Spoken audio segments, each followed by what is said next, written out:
Freedom. My name is M1. I'm half of the legendary Tell It Like It Is, Everything is Political rap duo Dead Prez. And this is WPFW, Washington, your station for jazz and justice.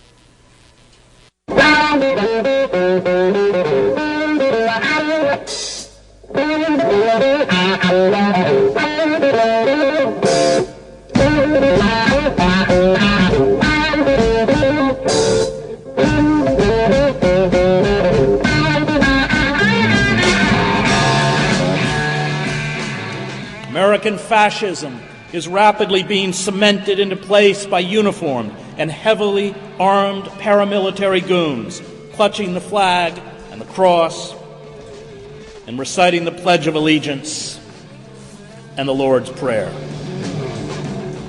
White Europeans who are undocumented are not being targeted. The executive orders of Trump are directed against people of color. They begin from the premise that white Americans are the true victims of neoliberalism, deindustrialization, and falling living standards.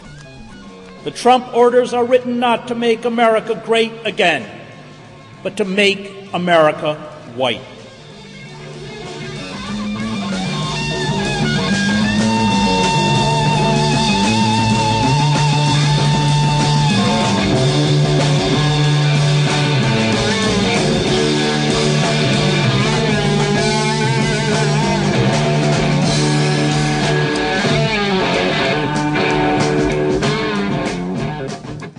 Welcome to On the Ground, onthegroundshow.org, produced for WPFW Pacifica Radio in Washington, D.C.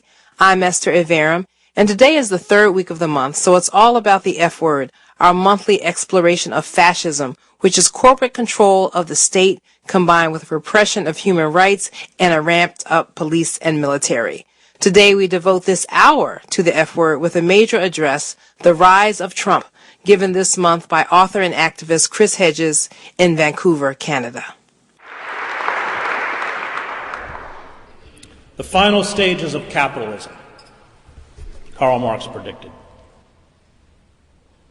would be marked by global capital being unable to expand and generate profits at former levels. Capitalists would begin to consume the government, along with the physical and social structures that sustain them.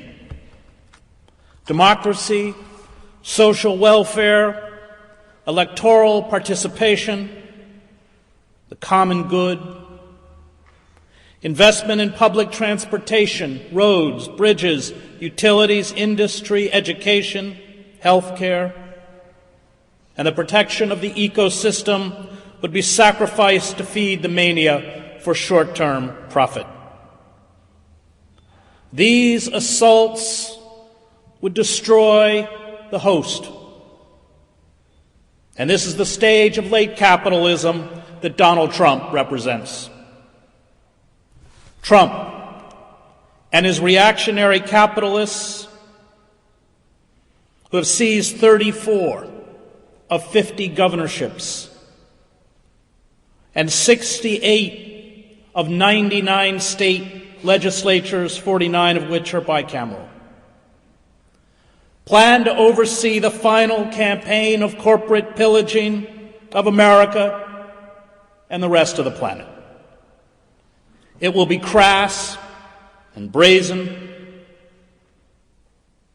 as crass and brazen as the fleecing of the desperate people hoping for a miracle in the face of dead-end jobs and ruinous personal debt who patronized Trump's casinos and the casinos springing up across the United States and Canada, or who shelled out thousands of dollars for the sham of Trump University.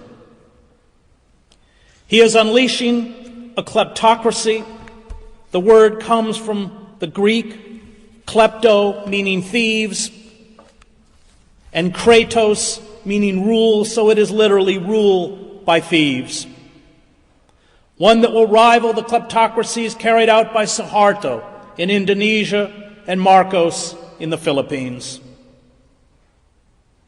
It is not that Trump and his family will use the influence of government to increase their wealth, although this will certainly take place on a massive scale, is that hundreds of billions of federal dollars will be diverted into the hands of cronies, sleazy bankers, unethical financial firms, and scabrous hedge fund managers. Everything will, to use a business term, be harvested. The decaying pillars of the liberal state in America will be obliterated. At the same time, the militarization of America is being accelerated. The defense budget will be increased by 10%, or $54 billion, although the United States already spends more than the defense budgets of the next 7 countries combined. The paramilitary forces of Immigration and Customs Enforcement, which will soon hire 10,000 more agents, and the Border Patrol, which will hire 5,000 more agents, along with Homeland Security, have all deputized local and state police to function as their auxiliaries. They will be flooded with cast-off military-issue equipment. These paramilitary forces will not disband once they have finished terrorizing and deporting some of the 11 million undocumented workers in the United States. They will turn on their next victims, Muslims, African Americans, Asians, dissidents. This militarization of society is designed to carry out the race war that Trump and those around him see as inevitable at home and abroad. In poor communities of color, this race war has already begun. Racial profiling, random police stops, raids at homes and businesses, people of color pulled from vehicles at checkpoints, seizures of individuals with no criminal records or who never committed a serious crime, imprisonment without trial, expedited deportation hearings and removal proceedings that violate the most basic human rights. The arrest of a beneficiary of the Deferred Action for Childhood Arrivals, or DACA program, Daniel Ramirez Medina, 23, who along with the program's other 750,000 successful applicants had revealed all personal history to the government in applying for DACA status. Parents separated, perhaps forever, from their children. The hunted going underground, the end of the rule of law, the abandonment of the common good, the obliteration of a social state in which institutions and assistance programs, from public education to Social Security and welfare, make justice, equality, and dignity possible. White Europeans who are undocumented are not being targeted. The executive orders of Trump are directed against people of color. They begin from the premise that white Americans are the true victims of neoliberalism, deindustrialization, and falling living standards. The Trump orders are written not to make America great again, but to make America white. They are an updated version of the Nazis' Nuremberg laws, the Jim Crow laws, the Chinese Exclusion Act, and the Naturalization Act of 1870. They are intended to institutionalize an overt racial hierarchy in the United States, one already far advanced in the miniature police states where people of color live in marginal communities. In these impoverished enclaves, there is no right to trial or due process. Militarized police kill with impunity, and the courts lock people away, often for life. Rights are treated as privileges that can instantly be revoked. The poor, especially poor people of color, are exempted from moral consideration. They are attacked as impediments to social cohesion. And these impediments must be eliminated. Jews, their community centers enduring threats of violence and their graveyards desecrated, will also be persecuted. American fascism is rapidly being cemented into place by uniformed and heavily armed paramilitary goons, clutching the flag and the cross and reciting the Pledge of Allegiance and the Lord's Prayer. Little or no prospect of rescue from individual indolence or impotence can be expected to arrive from a political state that is not and refuses to be a social state. The sociologist Zygmunt Bauman wrote, "Without social rights for all, a large and all probability growing number of people will find their political rights of little use and unworthy of their attention. If political rights are necessary to set social rights in place, social rights are indispensable to make political rights real and keep them in operation. The two rights need each other for their survival. That survival can only be their joint achievement." Presidential Chief Strategist Stephen Bannon, in his public comments and his films, such as Generation Zero, has embraced a historical determinism worthy of Karl Marx. He posits that Western culture has been contaminated and is being destroyed by darker races and barbaric religions and belief systems. His conspiratorial view of history and society sees a global war between the white race and the lesser breeds of the earth as not only inevitable, but one that will reinvigorate and purify America. This idea of regeneration through violence, which has always been part of the American myth, is also a central tenet of fascism. Racists and conspiracy theorists such as Bannon, Michael Anton, Stephen Miller, Sebastian Gorka constitute Trump's ideological brain trust. Gorka goes so far as to argue that the failure to understand the evil of radical Islam stems from a systematic subversion of the national security establishment under the banner of inclusivity, cultural awareness, and political correctness.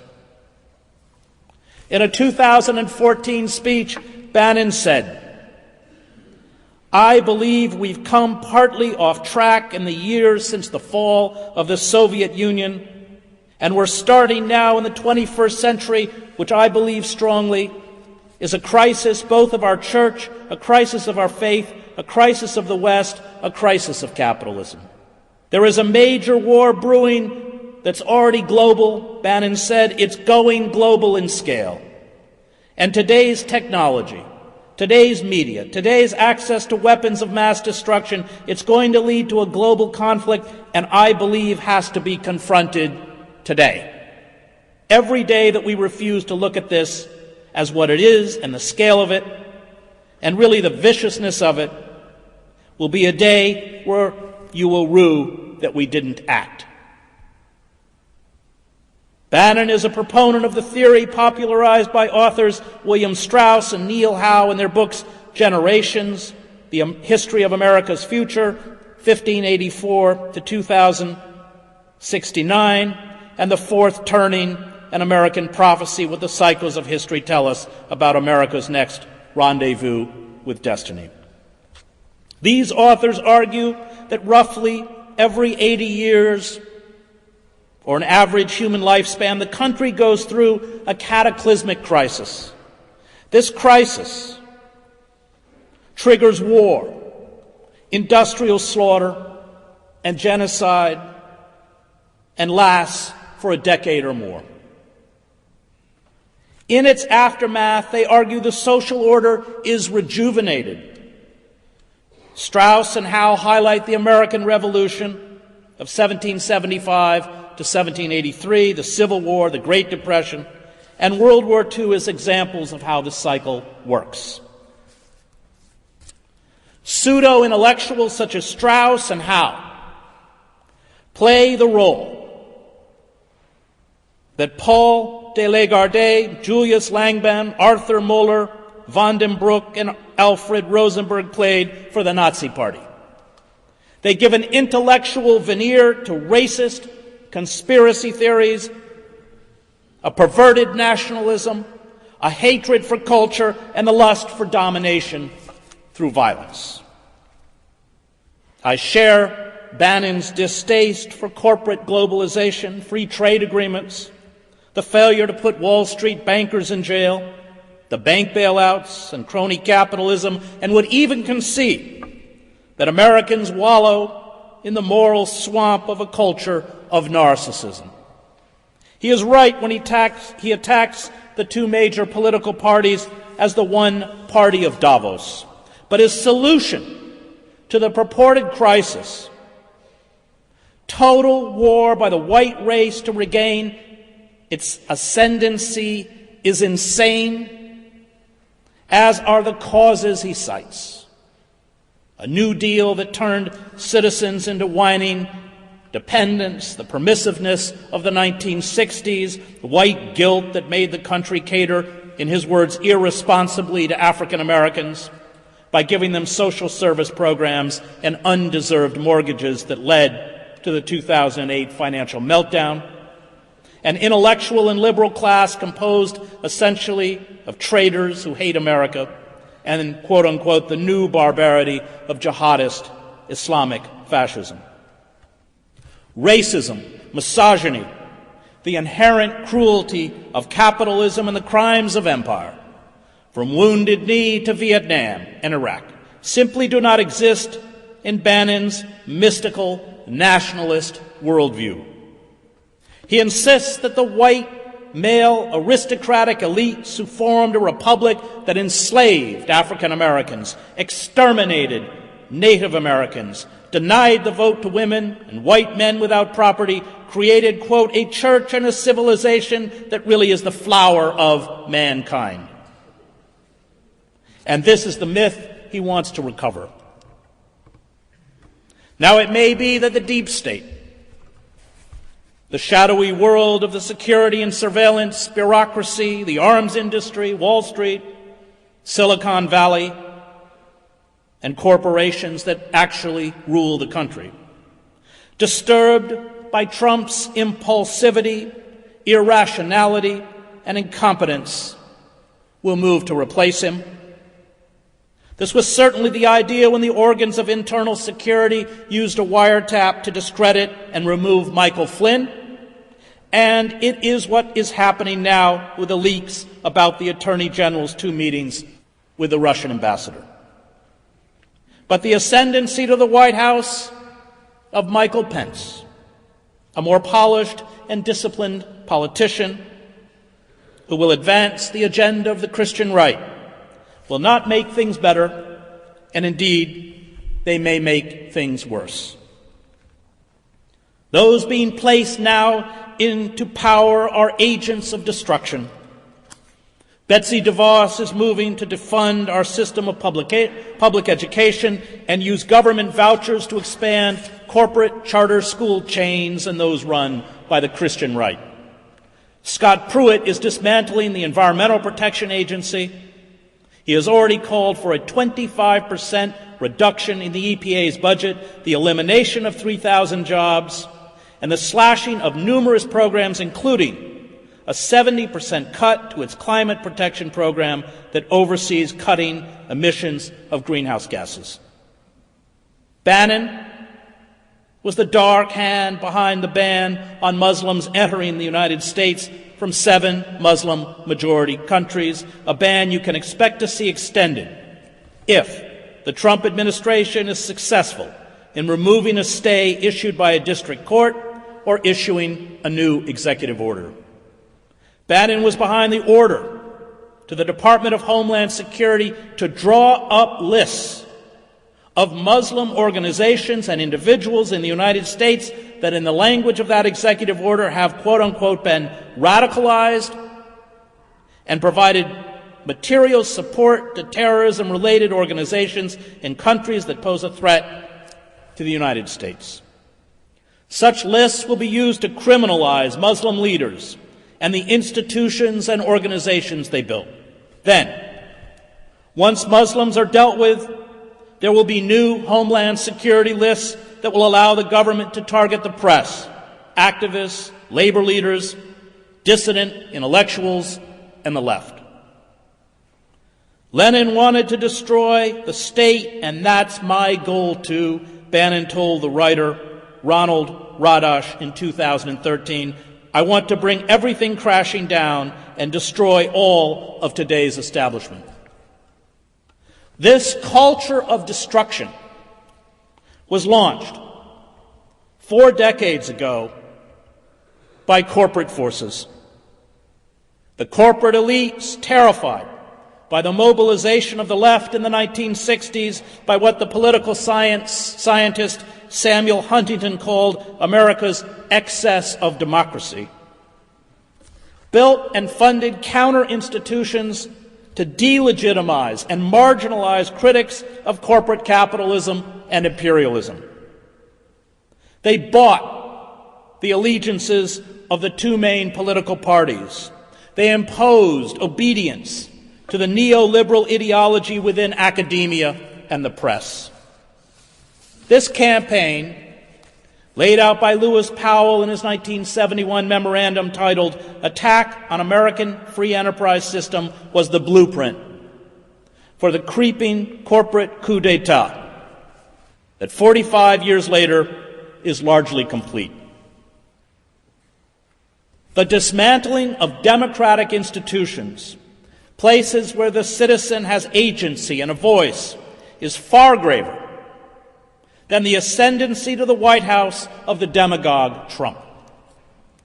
The coup destroyed our 2-party system. Labor unions are a spent force. The press is corporatized. Universities have been purged of dissidents and independent scholars who criticize neoliberalism and decry the decay of democratic institutions. Public broadcasting and the arts, places where voices not beholden to corporate power should find a sanctuary, have been defunded and forced to beg for corporate money, which of course comes with corporate censorship. And it is expected that what little money the government gives to public broadcasting and organizations such as the National Endowment for the Arts will soon be eliminated under Trump. The courts have been stacked with judges whose legal careers were spent serving corporate power, a trend in appointments that continued under Barack Obama. Money has replaced the vote, which is how someone as unqualified as DeVos can buy herself a cabinet seat. And the Democratic Party, rather than sever its ties to Wall Street and corporations, is naively waiting in the wings to profit from a Trump debacle. This coup destroyed more than our democratic institutions. It destroyed the very credibility of liberal democracy. Self-identified liberals such as the Clintons and Obama mouthed the words of liberal democratic values while making war on those values in the service of corporate power. And the revolt we see rippling across the United States and much of the globe is a revolt not only against a corporate system that has betrayed workers, but also, for many, the ideas and values espoused by a bankrupt liberal class. This is very dangerous. The discrediting of liberal democracy will allow the radical right to cement into place in America and much of Europe and other parts of the globe a form of fascism. Presidential advisor Stephen Miller, an ardent white supremacist, in an interview on Face the Nation on CBS was quite blunt about what to expect. We have a judiciary that has taken far too much power and become in many cases a supreme branch of government, he said. Our opponents, the media, and the whole world will soon see, as we begin to take further actions, that the powers of the president to protect our country are very substantial and will not be questioned. History may not repeat itself, but it echoes. The framers of the Constitution, steeped in the rise of empire and death of democracy in ancient Greece and Rome, attempted to provide checks and balances to keep the American republic from falling like their ancient counterparts into oligarchy and tyranny. This knowledge of the past, dismissed as frivolous by our consumer culture and business elites, allows us to recognize the familiar warning signs on the road to tyranny. If we studied the collapse of ancient Greece, Rome, the Weimar Republic, or even the former Yugoslavia, we would be far more alert to the current march towards despotism. Thucydides, who wrote that the tyranny Athens imposed on others, it finally imposed on itself, is a far better guide to our future than Milton Friedman or Ayn Rand. The historian Fritz Stern, in The Politics of Cultural Despair, his book on the rise of fascism in Germany, warned repeatedly of the danger of a bankrupt liberalism. Stern, who saw the same dark, irrational forces at work today that he watched as a boy in Nazi Germany, argued that the spiritually and politically alienated are the prime recruits for a politics centered around cultural hatreds and personal resentments. And Stern told me that in Germany there was a yearning for fascism before the word fascism was invented. They attacked liberalism, Stern wrote of the fascists emerging at that time in Germany, because it seemed to them the principal premise of modern society. Everything they dreaded seemed to spring from it.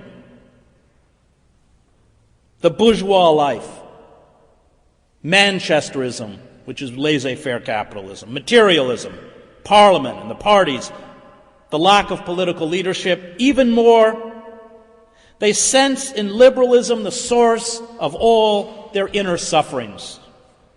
Theirs was a resentment of loneliness. Their one desire was for a new faith, a new community of believers, a world with fixed standards and no doubts, a new national religion that would bind all Germans together. All this liberalism denied, hence they hated liberalism, blamed it for making outcasts of them, for uprooting them from their imaginary past and from their faith. It turns out 45 years later that those who truly hate us for our freedoms are not the array of dehumanized enemies cooked up by the war machine, the Vietnamese, the Cambodians, Afghanis, Iraqis, Iranians, or even the Taliban, Al-Qaeda, or ISIS. They are the financiers, bankers, politicians, public intellectuals and pundits, lawyers, journalists and business people, many cultivated in elite universities and business schools, who served, as Matt Taibbi says, as the guardians of the orthodoxy of neoliberalism and empire.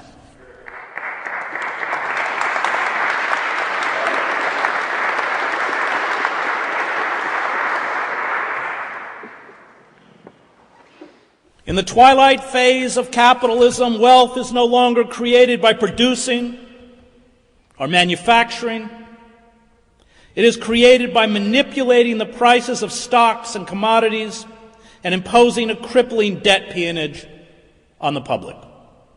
Our casino capitalism has merged with the actual gambling industry.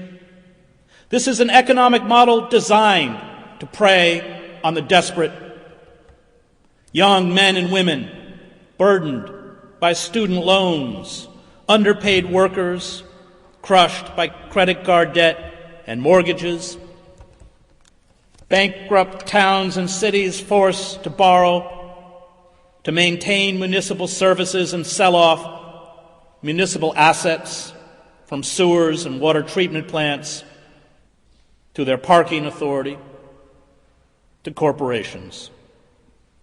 Casino magnates such as Sheldon Adelson, who has advocated attacking Iran with nuclear weapons, and hedge fund managers such as Paul Singer, who buys distressed or defaulted bonds at pennies on the dollar and then sues for full repayment, which is how he trashed the Argentine economy, and Robert Mercer, add nothing of value to society.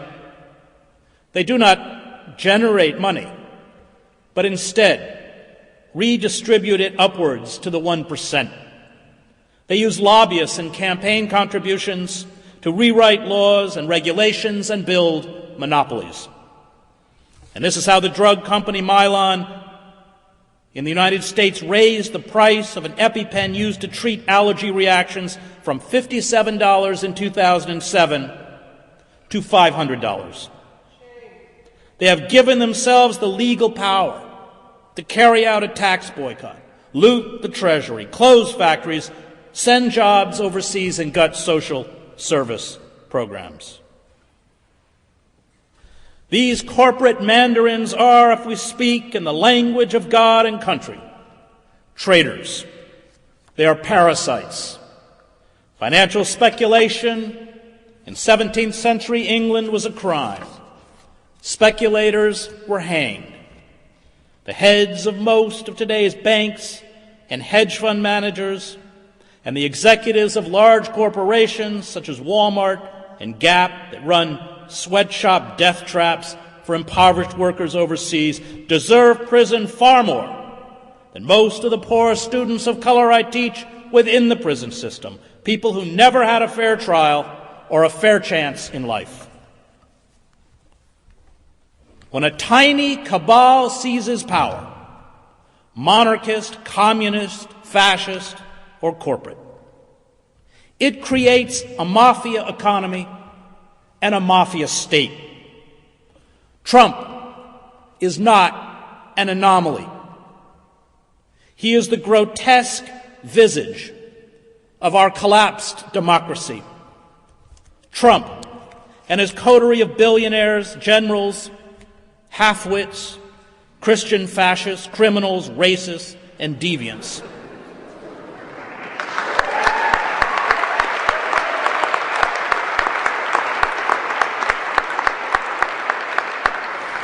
play the role of the Snopes clan in some of William Faulkner's novels. The Snopes filled the power vacuum of the decayed South and ruthlessly seized control from the degenerated former slaveholding aristocratic elites. Flem Snopes and his extended family, which includes a killer, a pedophile, a bigamist, an arsonist, a mentally disabled man who copulates with a cow, and a relative who sells tickets to witness the bestiality, are fictional representations of the scum now elevated to the highest level of the federal government.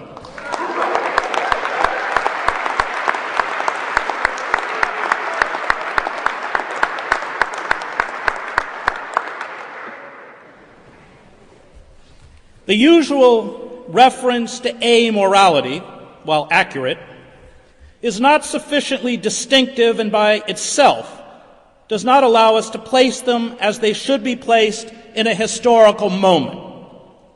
The critic Irving Howe wrote of the Snopeses. Perhaps the most important thing to be said is that they are what comes afterwards, the creatures that emerge from the devastation with the slime still upon their lips. Let a world collapse in the South or Russia, and there appear figures of coarse ambition, driving their way up from beneath the social bottom, men to whom moral claims are not so much absurd as incomprehensible, sons of bushwhackers and musics drifting in from nowhere and taking over through the sheer outrageousness of their monolithic force, Howe wrote. They become presidents of local banks and chairmen of party regional committees, and later, a trifle slicked up, they muscle their way into Congress or the Politburo. Scavengers without inhibition. They need not believe in the crumbling official code of their society. They need only learn to mimic its sounds. Trump and those around him believe in one truth, which is whatever they proclaim at the moment, although any such declaration may contradict what they said a few hours before. They are possessed by one idea: conflict. They sanctify violence, misogyny, a disdain for empathy, and the self-appointed right to engage in bouts of frenzied rage. These characteristics, they insist, are a sign of strength and virility. Their highest aesthetic is militarism, violence, and war. Without conflict, without enemies real or imagined, their ideological structures and their racism collapse into a heap of contradictions and absurdities. Christian fascists are now the vanguard of this emerging American fascism. They ferret out facts and formulas that buttress their peculiar worldview and discard truths that contradict their messianic delusions. They mouth a few biblical cliches to justify bigotry, misogyny, homophobia, chauvinism, and repression. It is propaganda masquerading as ideology. These Christian fascists are singularly incurious. They are linguistically, culturally, and historically illiterate about the Muslim world and about most other foreign cultures, science, and intellectual pursuits.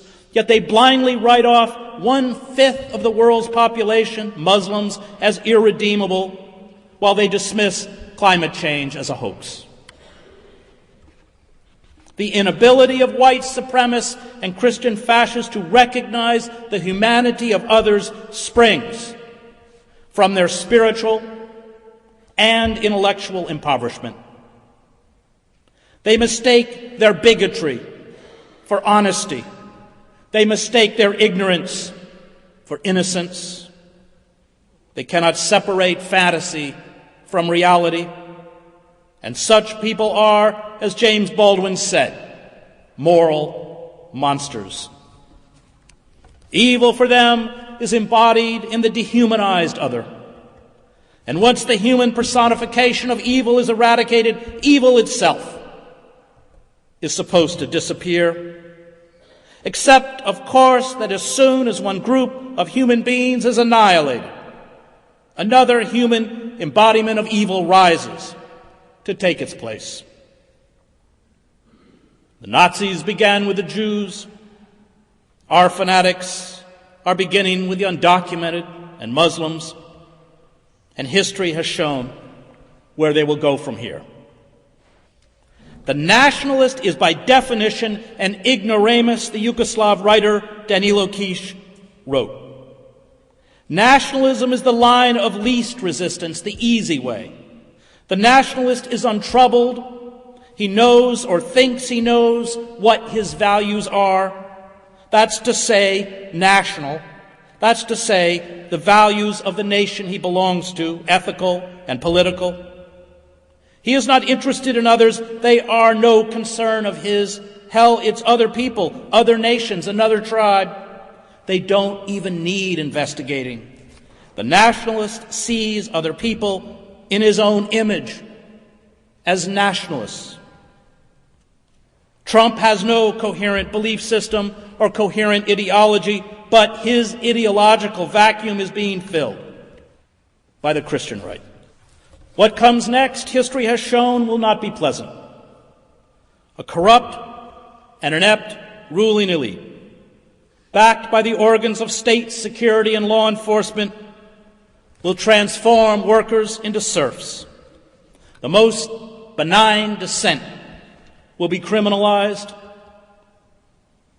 The ravaging of the ecosystem will propel us ever closer towards extinction. Hate talk will, as stagnation and decay continue, call for attacks against Muslims, undocumented workers, African Americans, feminists, intellectuals, artists, dissidents, all of whom will be scapegoated for the country's decline.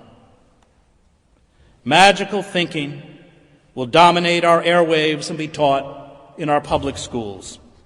Art and culture will be degraded to nationalist kitsch. All the cultural and intellectual disciplines that allow us to view the world from the perspective of the other, that foster empathy, understanding, and compassion, will be replaced by a grotesque and cruel hypermasculinity and hypermilitarism. Reality, any discourse based on verifiable fact and truth, are under assault. Verbal confusion reigns, truth and illusion have merged. Mental chaos makes it hard to fathom what is happening. We feel trapped in a hall of mirrors. Revealed lies are answered with new lies. The rational is countered with the irrational. Cognitive dissonance prevails. We endure a disquieting shame, even guilt. Tens of millions of Americans, especially women, undocumented workers, Muslims, and African Americans, suffer the acute anxiety of being pursued by a predator. All this is by design. Demagogues always infect the governed with their own psychosis. The lies pour out of the White House like flocks of pigeons. Donald Trump's election victory was a landslide. He had the largest inauguration crowds in American history. 3 million to 5 million undocumented immigrants voted illegally. Climate change is a hoax. Vaccines cause autism. Immigrants are carriers of, quote, tremendous infectious disease. The election was rigged until it wasn't. We don't know who really knocked down the World Trade Center. Torture works. Mexico will pay for the wall, and America will be great again.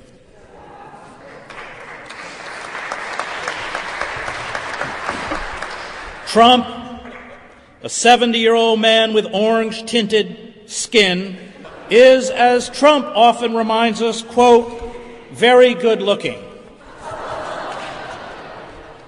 He does not read. He knows little of history, politics, law, philosophy, art, or governance, but insists, quote, my IQ is one of the highest, and you all know it. Please don't feel so stupid or insecure. It's not your fault. He goes on to say of the mediocrities he has installed in his cabinet that, quote, they have by far the highest IQ of any cabinet ever assembled. It is an avalanche of absurdities. And this mendacity would be easier to repulse if the problem was solely embodied in Trump. But even in the face of a rising despotism, the Democratic Party and the liberal class refuses to denounce the corporate forces that eviscerated our democracy impoverished the country, and created Trump. The neoliberal Trump demonizes Muslims, undocumented workers, and the media. The neoliberal Democratic Party demonized Vladimir Putin and FBI Director James Comey. No one challenges corporate power. The warring elites pit alternative facts against alternative facts. All engage in demagoguery. And we will, I fear, be condemned to despotism by Trump and by the cowardice and dishonesty of the liberal class. The order for some employees of several federal agencies, including the Environmental Protection Agency, the U.S. Department of Agriculture's Research Service, the National Park Service, and the Department of Health and Human Services to restrict or cease communication with the press or members of Congress, along with the attempt to impose 10-year felony convictions on 6 reporters who covered the inauguration protests, is part of this campaign to marginalize reality itself and replace it with fantasy. Facts for demagogues depend solely on those who have the power to create them. This assault on fact, on truth, on reality, is empowered by the loss of credibility of our democratic institutions.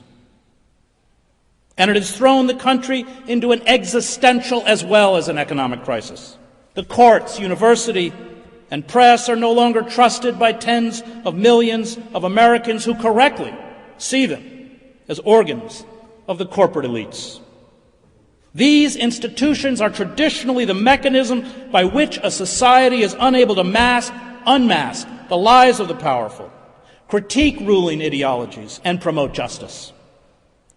Because Americans have been bitterly betrayed by their institutions, the Trump regime can attack the press as the opposition party, threaten to cut off university funding, taunt a federal jurist as a so-called judge, and denounce a court order as outrageous. The decay of democratic institutions is the prerequisite for the rise of authoritarian or fascist regimes. And this decay has given credibility to a pathological liar. The Trump administration, according to an Emerson College poll, is considered by 49% of registered voters to be truthful, while the media are considered truthful by only 39% of registered voters. Once American democratic institutions no longer function, once large sectors of the public believe, as Trump says, that the press is the enemy of the American people, reality becomes whatever absurdity the White House issues. Trump's theatricality works. He forces the press and the public to repeat his lies, inadvertently giving them credibility. He is always moving. He is always on display. He has no fixed belief system.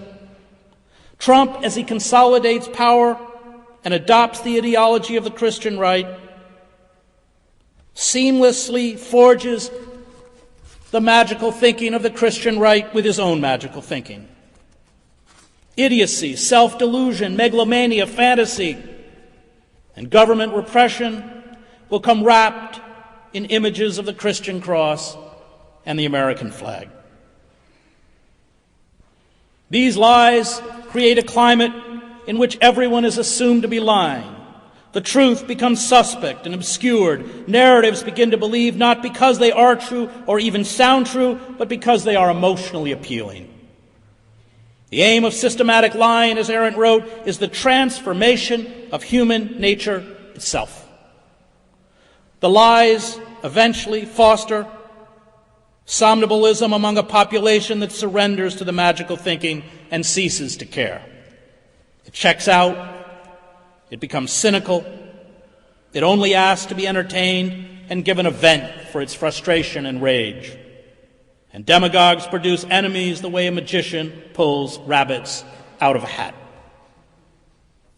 To recover our mental balance, we must respond to Trump the way victims of trauma respond to abuse. We must build communities where we can find understanding and solidarity. and we must allow ourselves to mourn. We must name the psychosis that afflicts us. We must carry out acts of civil disobedience and steadfast defiance to re-empower others and ourselves. We must fend off the madness and engage in dialogues based on truth, literacy, empathy, and reality. We must invest more time in activities such as finding solace in nature or focusing on music, theater, literature, art, even worship. Activities that hold the capacity for renewal and transcendence.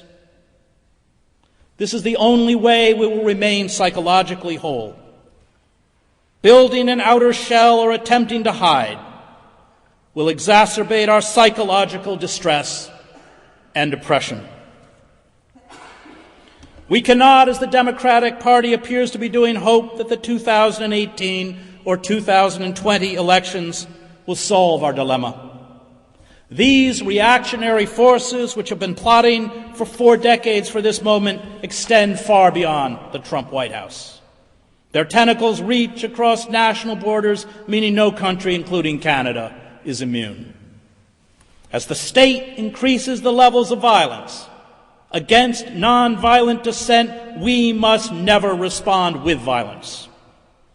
The use of violence, including property destruction, the taunting of police, is a gift to the security and surveillance state. It allows the state to demonize and isolate a mass movement. It drives away the bulk of the population. Violence against the state is used by the authorities to justify greater forms of control and repression. The corporate state understands and welcomes the language of force. This is a game the government will always win and we will always lose. If we are perceived as a flag-burning, rock-throwing, angry mob that embraces violence, we will be easily crushed. We can succeed only if we win the hearts and minds of the wider public, and ultimately many of those within the structures of power, including the police.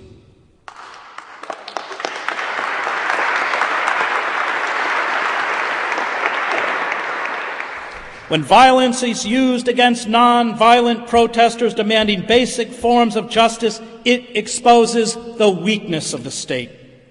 It delegitimizes those in power. It prompts a passive population to respond with active support for the protesters. The acts of resistance, including the massive street protests the day after the inauguration, and later the demonstrations that grew out of the ban on Muslims, the Department of Energy's refusal to give the Trump administration a list of employees that worked on climate change, Acting Attorney General Sally Yates' refusal to enforce the travel ban, and hundreds of State Department staff members signing a memo opposing the immigration restrictions terrify those around Trump. We have the power to make any country ungovernable, but we do not have much time. Corporate power is global. It will make it harder and harder to organize, to get into the streets, to carry out nationwide strikes, including within the federal bureaucracy. And this resistance must also be accompanied by an alternative vision of a socialist, anti-capitalist society, because the enemy in the end is not Trump or Bannon. It is corporate power, and if we do not dismantle corporate power, we will never stop fascism's seduction of the white working class and unemployed. Now is the time not to cooperate. Now is the time to shut down the systems of power. Now is the time to resist. It is our last chance. The fanatics are moving with lightning speed.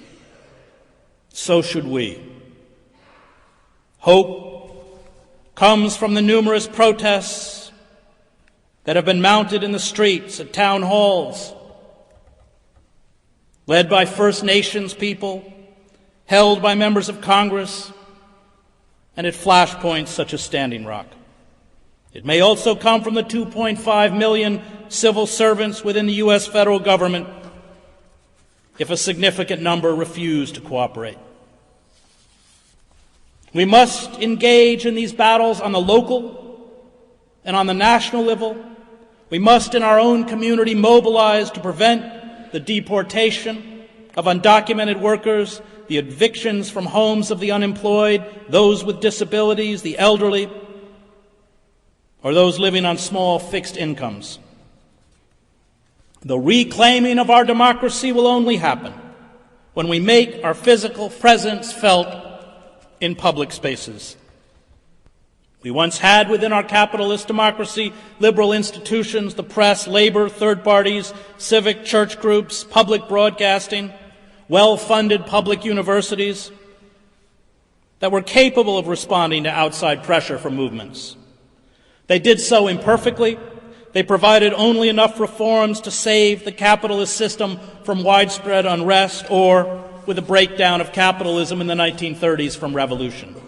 They never addressed white supremacy and institutional racism, misogyny, or the cruelty that is endemic to capitalism, but they had the ability to ameliorate the suffering of the poor and working men and women.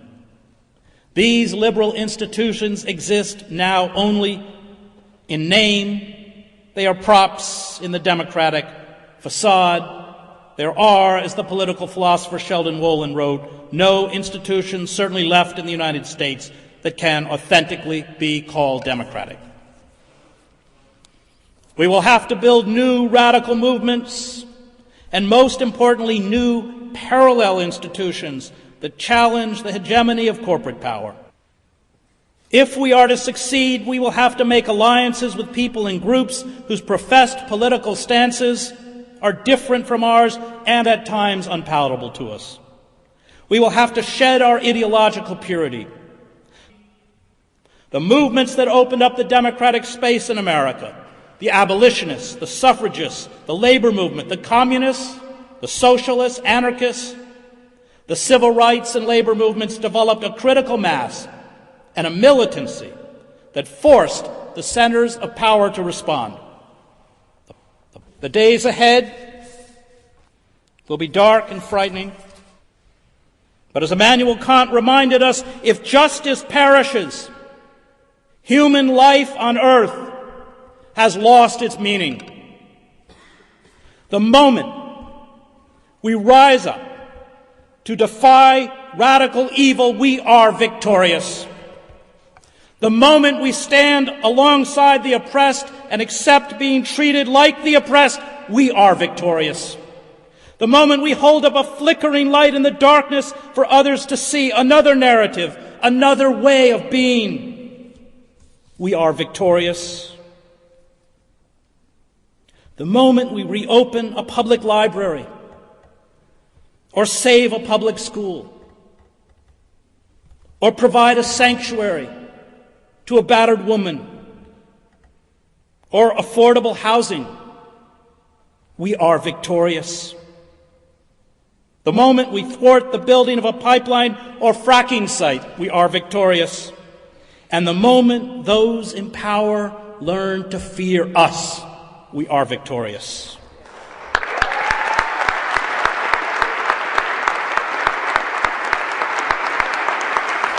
If nothing else, let those who come after us say, we tried.